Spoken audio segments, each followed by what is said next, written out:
Olá, seja bem-vindo ao PodFlor, Florestas e Meio Ambiente Acessíveis. Este é um projeto de extensão desenvolvido pelo curso de Engenharia Florestal, da Universidade Federal do Amazonas. E este é o episódio número 11, no qual iremos falar sobre o histórico de exploração de espécies florestais na Amazônia Legal. O texto foi elaborado por Camila de Oliveira Praia. Márcio Souza, em seu livro História da Amazônia, 2019, contextualiza que o nome Amazonas foi dado inicialmente ao poderoso rio que corta a planície, o maior e mais caudaloso do planeta, senhor de uma fantástica bacia hidrográfica que de certa forma dita o destino de todo o subcontinente.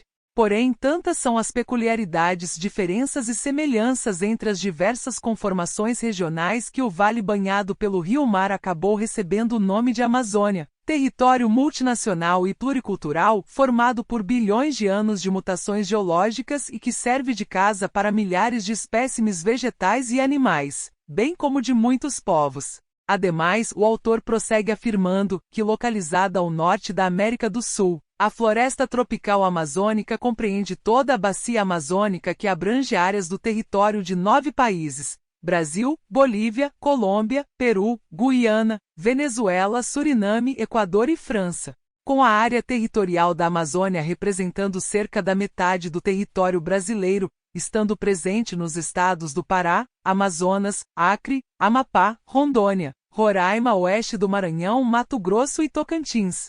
Ao analisar o contexto histórico de ocupação da Amazônia, percebe-se que este é cercado de fantasias e teorias imaginosas. Entretanto, sabe-se que a exploração dos recursos naturais na Amazônia acontece desde o período colonial, séculos XVI e XVII, no qual os primeiros viajantes exploradores comprovados estavam ligados à coroa portuguesa e espanhola, como resultado do Tratado de Tordesilhas, negociado em 1494. Este acordo possibilitou que os espanhóis e portugueses delimitassem suas áreas de exploração na Amazônia, à procura do Eldorado, uma lenda que pendurou por todo o início da história econômica do Novo Mundo.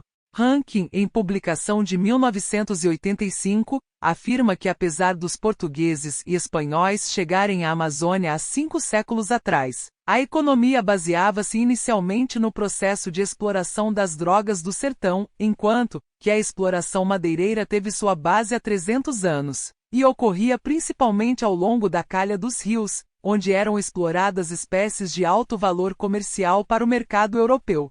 Em princípio, a exploração era considerada de baixo impacto, tendo em vista que os exploradores desconheciam grande parte das espécies presentes na região. Porém, devido à falta de madeiras da Mata Atlântica, houve uma procura maior pelas madeiras amazônicas, consolidando assim a exploração madeireira da Amazônia. Tendo em vista que a temática exploração florestal amazônica era pouco discutida no início do século XX, e as áreas eram exploradas sem considerar as consequências da extração madeireira. Em 1934, durante o governo de Vargas, foi sancionado o primeiro Código Florestal Brasileiro, por meio do Decreto 23.793. Entretanto, este código surgiu somente por conta da pressão social da época e não se adequava à realidade da Amazônia.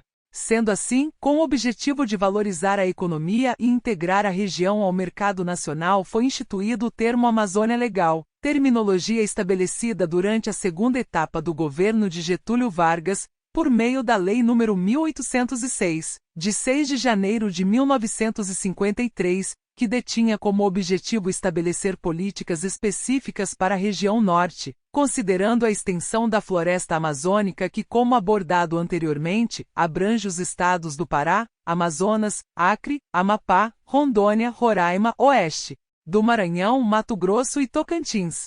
Com o estabelecimento da Amazônia Legal, houve um incentivo à exploração desenfreada na região, aumentando as taxas de exploração predatória e ilegal de madeira. De acordo com a Organização Internacional de Madeira Tropical, o volume de madeira extraído, até a década de 1970, era considerado pequeno. Porém, em 3 décadas diversos fatores acarretaram com que a Amazônia se tornasse uma das principais regiões produtoras de madeira tropical no mundo. Takeda, em publicação de 2015, aborda que este crescimento acelerado se deve à abertura de estradas pelo governo brasileiro nos anos de 1960 a 1970, durante o período de ditadura militar, em que o lema era integrar para não entregar, incentivando assim a exploração do recurso naturais da região amazônica. Outro ponto é a questão do esgotamento dos estoques de madeira dura da região sul do país, onde foi destruído mais da metade da vegetação nativa dessas localidades. O terceiro fator está ligado à alta demanda por madeiras, tendo em vista o crescimento da economia nacional e, por último, o baixo custo da madeira e a abundância na região amazônica. Segundo os dados do Serviço Florestal Brasileiro, no ano de 2011, o volume total de toras de madeira comercializadas legalmente e originadas da Amazônia Legal foi de 12,9 milhões de metros cúbicos. Porém, o sistema de exploração florestal na Amazônia é considerado extrativista, com tecnologia simples e para atender à grande demanda por produtos florestais madeireiros a baixo custo. O mercado incentiva a utilização de práticas pouco sustentáveis ou completamente contrárias às técnicas de exploração ambientalmente recomendadas. Então, as empresas madeireiras que realizam seu processo de exploração florestal, seguindo as diretrizes definidas por lei para esta atividade, apresentam grandes prejuízos, pois cerca de 90% da madeira exportada é oriunda da exploração ilegal na Amazônia, expondo dessa forma que o cenário atual não apresenta grandes diferenças em relação ao passado, e que as políticas e leis definidas pelos governos não são suficientes, quando não há uma fiscalização mais consistente, tendo em vista que a realidade é ocultada, e em seu lugar é instituída uma utopia, consequentemente, resulta na degradação do meio ambiente.